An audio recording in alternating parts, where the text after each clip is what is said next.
La caccia alla banda di nomadi è ufficialmente estesa a livello interregionale, in particolare in tutto il nord Italia, dopo il folle inseguimento a 200 km orari in autostrada lungo la 4 tra i caselli di Meulo e Noventa di Piave, con un bilancio di 2 agenti della polizia stradale feriti, 10 giorni di prognosi e una volante completamente distrutta.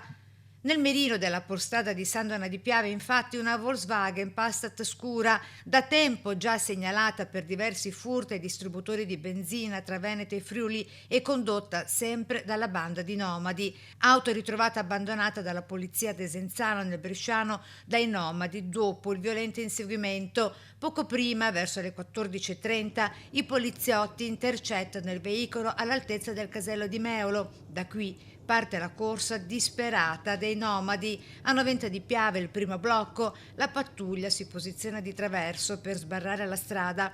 Proprio mentre la gente alla guida sta per scendere, i malviventi speronano la volante a tutta velocità, mettendo a rischio la vita dei poliziotti. L'inseguimento riprende feroce fino al drammatico epilogo. L'auto in fuga inchioda improvvisamente in mezzo alla corsia per provocare l'impatto. Per evitare il tamponamento devastante, il poliziotto sterza bruscamente, la volante finisce fuori strada, distruggendosi nel fossato laterale.